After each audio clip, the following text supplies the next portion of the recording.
এই গরমে একটুখানি ঠান্ডা মানে তৃপ্তি পাওয়ার জন্য তোমরা যদি চাও এরকম ঘরোয়াভাবে আইসক্রিম বানিয়ে নিতে পারো। এতে তোমাদের মনের তৃপ্তিটাও মিটবে আর বাড়িতে খুব সামান্য উপকরণ দিয়ে এত সুন্দর আইসক্রিমও বানিয়ে নিতে পারবে। তো আজকে আমি তোমাদের সেটাই দেখাবো ভিডিওতে। তো নমস্কার বন্ধুরা, আমি রূপা। আমার পাশে থাকবেন, ভিডিওটি ভালো লাগলে অবশ্যই দেখবেন, স্কিপ করবেন না। এরকম ভালো ভালো ভিডিও দেখতে চাইলে আমার চ্যানেলটাকে অবশ্যই ফলো করে দেবেন, আর ভালো লাগলে অবশ্যই কমেন্ট করবেন। তো দেখো, এই আইসক্রিমটা খুব সামান্য উপায়ে ঘরোয়া উপকরণ দিয়ে তোমরা বানিয়ে নিতে পারবে, আর বানিয়ে অনেক দিন ফ্রিজে স্টোর করতে পারবে। এতে বাচ্চারা খুবই পছন্দ করবে আর বড়রাও খুব পছন্দ করবে। তো বানিয়ে তোমরা অনেক দিন ফ্রিজে স্টোর করতে পারবে। সেই উপকরণটাই দিয়েই তোমাদের আজকে খুব সামান্য উপায়ে আইসক্রিম বানানো দেখাবো। তো এই আইসক্রিমটা বানাতে খুব সামান্য উপকরণ লাগে। তো আইসক্রিম বানানোর জন্য দেখো, প্রথমে আমি 500 ml মতো দুধ নিয়ে নিয়েছিলাম। যেহেতু আমাদের ঘরের দুধ মানে বাড়িতেই গরু আছে, সেই গরুরই দুধ, তো তার জন্য আমি ছাঁকনি দিয়ে প্রথমেই দেখতে পারলে আমি দুধটাকে খুব ভালো করে ছেঁকে নিলাম। আর ছেঁকে নিয়ে আমি এরকম একটা ননস্টিকের প্যানে বসিয়ে দিলাম। দুধটাকে আমি কন্টিনিউয়াসলি জ্বালিয়ে নেব ভালো করে, আর দুধটা খুব ভালো করে ফুটতে হবে।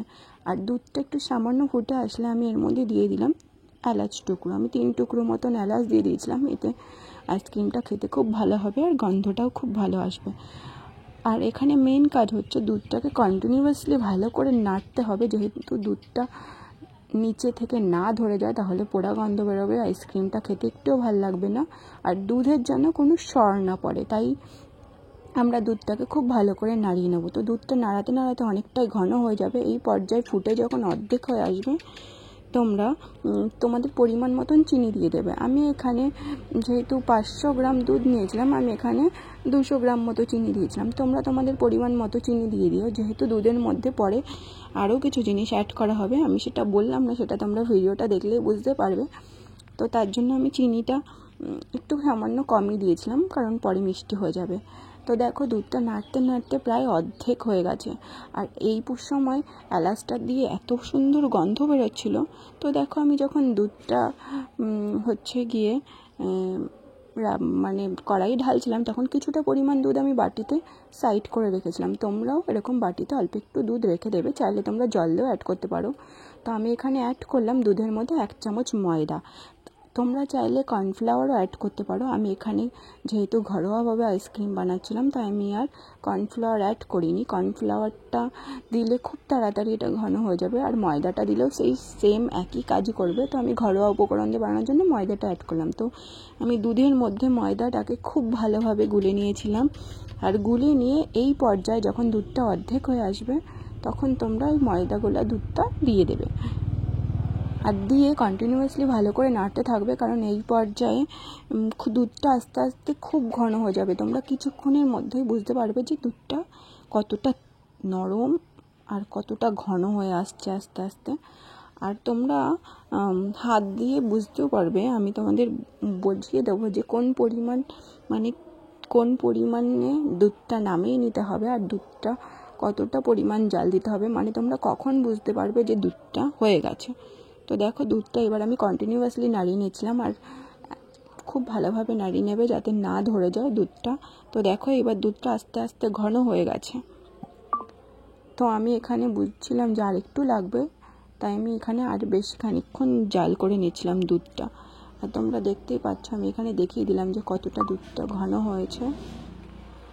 তো দেখো, এই পরিমাণে দুধটাকে খুব ভালো করে জাল দিয়ে নিতে হবে।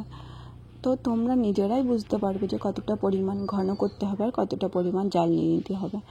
দুধটা যতটা ঘন হবে তত ভালো হবে আইসক্রিমটা, আর খুব তাড়াতাড়ি জমে যাবে আইসক্রিমটা। তো তোমরা দেখতেই পাচ্ছ, আমি এখানে 500 ml দুধ নিয়েছিলাম আর প্রায় জ্বালিয়ে 250 মতন করে নিয়েছিলাম। তো আমি এখানে হাত দিয়ে দেখে নিলাম যে দুধটা ঠিক আছে কিনা। তো দেখলাম একটু আঠা আঠা আর ঘন হয়ে গেছে। তো এই পর্যায়ে আমি নামিয়ে নেব। এবার আমি গ্যাসটা অফ করে রেখে দিলাম। তো তোমরা দেখতে পাচ্ছ দুধটা কত সুন্দর ঘন হয়ে গেছে।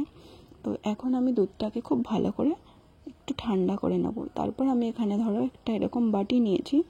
বাটি নিয়ে আমি দুধটাকে, যে জাল দেওয়া দুধটা, ওটাকে ঢেলে নেব এই বাটির মধ্যে। আর এই বাটির মধ্যে ঢেলে নিয়েই আমি একটু ঠান্ডা করে আমি এটাকে ফ্রিজে সেট করতে দেবো। তোমরা চাইলে 1 থেকে 2 ঘন্টা ফ্রিজে স্টোর করতে পারো। তাহলে এটা খুব ঘন হয়ে যাবে, মানে এর মধ্যে একটু ক্রিস্টাল জমে যাবে, তো এটা সেমি সেট হয়ে যাবে। এটা আইসক্রিমের ফার্স্ট স্টেপ, এই স্টেপটা অবশ্যই ফলো করবে, তাহলে আইসক্রিমটা খুব ভালো হবে। তো দেখো আমি সামান্য একটু ঠান্ডা করে নিলাম, তারপর ফ্রিজে রেখে দিয়েছিলাম প্রায় 2 ঘন্টা মতো। তো 2 ঘন্টা মতো রাখার পর দেখো আমি ফ্রিজ থেকে বার করে নিয়ে এসেছি, কত সুন্দর একটা থিক হয়ে জমে গেছে, আর উপর থেকে আস্তরণও পড়েছে। তো দেখো কত সুন্দর, আর নিচটা না বরফ বরফ হয়ে গেছিলো। তো আমার ঠিক এইরকমই চাই। তো তারপর আমি এখানটা একটু ভালো করে নাড়িয়ে নিলাম, বরফগুলোকে খুব ভালো করে ভেঙে দিলাম চামচের সাহায্যে। তো তারপর আমি এখানে নিয়ে নেব একটা বড় মিক্সার গ্রাইন্ডারের জার। যেহেতু আমি এখানে কোনো ক্রিম ইউজ করছি না, খুব ঘরোয়াভাবেই আইসক্রিম বানাচ্ছি, তাই আমার এখানে মিক্সারটা ইউজ করতে হবে।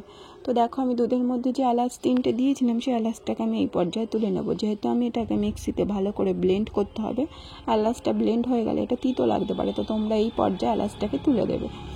তো দেখো আমি এবার মিক্সার গ্রাইন্ডারের জারটার মধ্যে যে পেস্টটা, মানে যে দুধটা জ্বালিয়ে রেখেছিলাম, সেটাই দিয়ে দিলাম। আর এটাকে আমি খুব ভালো করে একটু নাড়িয়ে নেব, যাতে ভিতরে বরফের ইয়েগুলো না থাকে, তাহলে বাঁধবে মিক্সিতে। তো সেজন্য আমি এটাকে খুব ভালো করে নিয়ে নিলাম, আর তারপর খুব ভালো করে একটা পেস্ট করে নিয়েছি দেখো। তো তারপর এখানে আমি আরেকটা ছোট মিক্সার গ্রাইন্ডারের জার নিয়ে দিয়েছিলাম। এবার যে মেন ইনগ্রিডিয়েন্টস সেটাই নেব।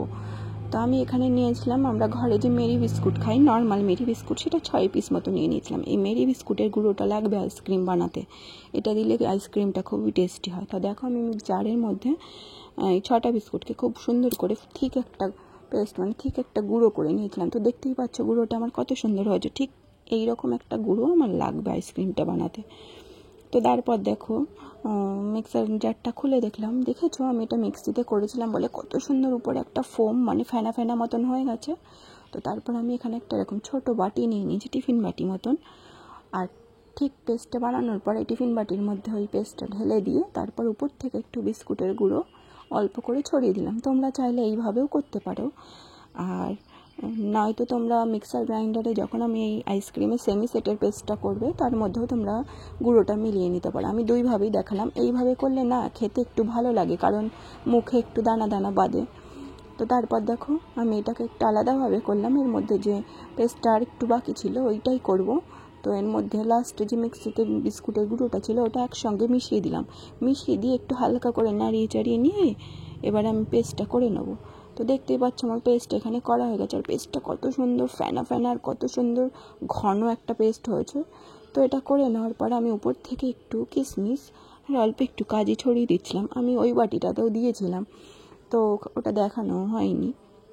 তো তারপর দেখো আমি এই বাটিটার মধ্যে একটুখানি কাজু কিশমিশ দিয়ে দিলাম। আমি 2টো বাটিতে সেট করেছিলাম, তোমরা চাইলে ভালো কোনো ঢাকা কন্টেনারে সেট করতে পারো। তা আমি খুব তাড়াতাড়ি চাইছিলাম যাতে হয়ে যায়, যেহেতু আমার হাজব্যান্ড কালকে চলে যাবে, তো আমি চাইছিলাম রাতের মধ্যে যেন আইসক্রিমটা খেয়ে যেতে পারে। তো তার জন্য আমি এইভাবে নিয়ে গিয়ে ফ্রিজে রেখে দিলাম একটু কাজু কিশমিশ দিয়ে। আর নাড়ানোর দরকার নেই, কারণ ওটা দেওয়ার পর আর নাড়বে না, তাহলে ওটা জমতে অসুবিধা হবে, আর চামচ লাগানো যাবে না। তো তারপর দেখো আমি রাত্রিবেলা 2-3 ঘন্টা পর গিয়ে দেখছিলাম যে কত সুন্দর সেট হয়ে গেছে আইসক্রিমটা। তোমরা নিজেরাই দেখতে পাচ্ছ যে কত সুন্দর আইসক্রিমটা সেট হয়েছে। তো আমার হাজব্যান্ড বাটি নিয়ে চলে এসেছিলো, মানে একটা প্লেট নিয়ে এসেছিলো যে দাও, তারপর আমি ওকে একটু বাটিতে দিয়ে দিলাম। তো এখানে দেখো এই টিফিন বাটিরটা কত সুন্দর সেট হয়ে গেছে, আর তোমাদের কি বলবো, এত সুন্দর খেতে হয়েছিল। আমি যদি ওর রিভিউটা নিতাম তাহলে তোমরা বুঝতে পারতে। আর উপর থেকে দেখো কিশমিশের দানাগুলো দেখা যাচ্ছে। তো কেমন লাগলো আমার এই আইসক্রিমের ভিডিওটা অবশ্যই কমেন্টে জানাবে। Thanks for watching. ভালো লাগলে like, comment, share and subscribe. Tata.